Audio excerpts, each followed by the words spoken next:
do now is to introduce Lothar. Now, Lothar is a poet and a writer, and a journalist and an actor, and he writes for Humanist Ireland. He's a member of the Humanist Association of Ireland, and he has also won a prize in the 2007 West Cork Literary Festival. So, Lothar.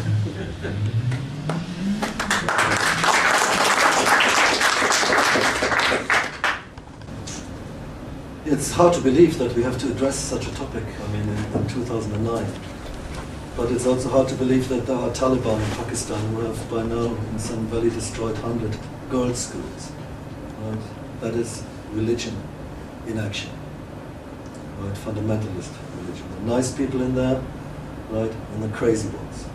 Right? And the crazy ones are very, very dangerous. And the crazy ones are usually the ones that are most offended if one doesn't agree with them. I think over, the development of this culture we have here in Europe and the United States and whatever, there's a thing called discourse. I say something, you disagree with it, we talk about it. But we can criticize everything, and we have to criticize everything, and that is how science, sociology, history, whatever progresses. That's how we create knowledge, how we find out things in a discourse, in discussions. Right? And in fierce disagreements too. Now, some people come with this special kind of pleading about one exception has to be made in all this, and that is their religion. Everything else can be criticized, talked about, but not their religion. And they want people who do that in a way they don't like to be punished. I think that is pretty medieval, but these same organizations like the Catholic Church, they did have power in medieval times, and we know what they did with that power. People like me would have been burned. Many women would have been burned as witches. Crusades were being fought, and all that. And it isn't that at some point they said, "Oh shit, yeah, we got that wrong. We shouldn't burn all these people. That is not nice. We shouldn't do all these crusades. No, we really repent." But that's not how it was. We fought. Liberal people, Enlightenment people, we fought for all those rights that we now take for granted, and it was always a fight against, especially in our culture, the Catholic Church, who were against, for example, democracy. They were always with the rulers, monarchs and whatever. They were, of course, against giving women the vote. They were against contraceptives. Archbishop McQuaid even was fighting tampons. Right now, that is a funny organization. Yeah, it's funny now, but if you lived then, it would have been pretty hard. But it is not that they gave up all that stuff; they were forced to. The same as with these abuse cases, the religious orders and all that. They kept it hush hush, and other people revealed it. And I want to give you an example of something that they might not want me to say, and then they'd be coming with their blasphemy law if they got it. I read you a poem. I need a pulpit for that, actually. Pulpit now. It's Psalm 151. The Lord is my shepherd. He'll cage me in his pen, and he'll shear off my fleece. He'll take away my lambs. He'll have them slaughtered, and he'll have them devoured. When he reckons my day has come, he'll render me to the butcher too. Yes, verily, the Lord is my shepherd. So, then there are people who will really, really dislike that poem. Does that mean I shouldn't read it out? Can we have a law about that? This is ridiculous. No, this dislike is then translated into something supposedly very interesting and important, and that is, they are offended. Now, for me, if something offends me, then I have to look at myself, hey, why can that offend me? Why can that person actually get at me? Right? Why do I have a weakness there, for example? Or I can say, well, it's an idiot. What does he say? Let it go. But I don't go and say, look, this offends me, I want you in jail now. Because there's a paragraph about that. And One thing that you didn't mention is that in the law there is the proviso of you have to intentionally offend people. Now, that is a very tricky one. Shouldn't I have known that that is offensive? Because it paints a strange image of God that is not very loving and nice. And having known that, shouldn't I have known that I would offend people? And therefore knowingly offended those people. Right? And there I go. Off I go. So the point in all that is that the criticism of the whole thing isn't about the truth of my statement. It is about how you feel about it. And honestly, I don't care. Right? I mean, if a statement is true or capable of being rationally kind of justified, that's a statement, fine.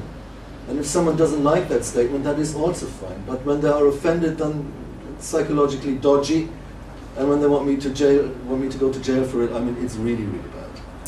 So I could say the Pope is not infallible. Anyone agree with that? Yeah, but I mean, Catholics have to believe that.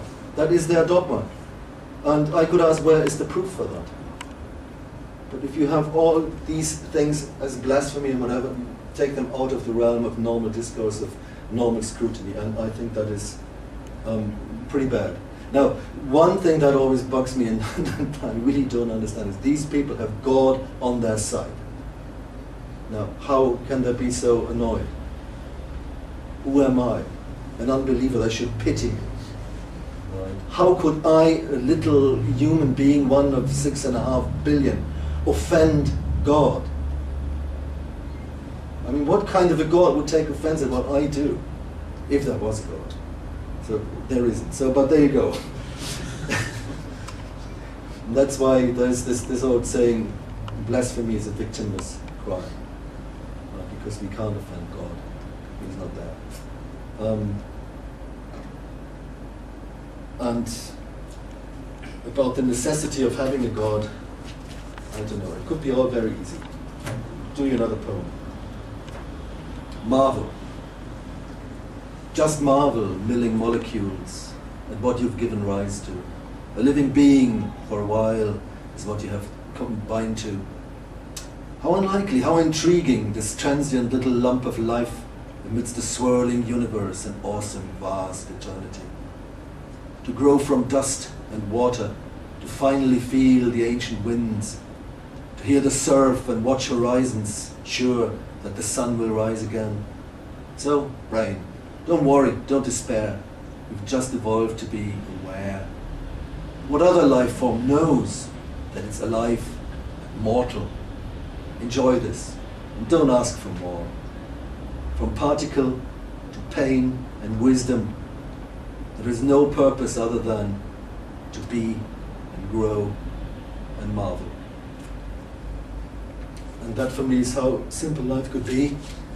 Then others come build up a huge edifice of sin and hell and immaculate conceptions and popes.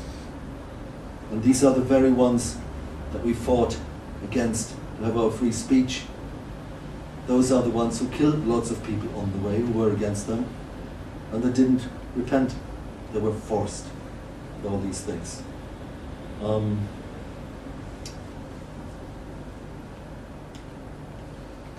What you can also take from what I said up to now is that I don't feel very comfortable with the idea that I should respect those religions. Respect has to be earned. If someone is respected in their profession, they've done something that is special and that is acknowledged as being okay and good and valuable. Now, I could have a long list of things that religions did that I can't respect, and you have that list yourselves in your head, so I need to do that. But I give an example that most of us, I take it, will have a Catholic background, so have I, and what we were taught at school and what kids are still being taught at school, including my little daughter. You all know about the Israelites in Egypt and how in their fight for liberation from the Egyptians. There was this story where all the firstborns of the Egyptians were killed. And that was done by smearing blood on the houses of the Jews. And then God's angel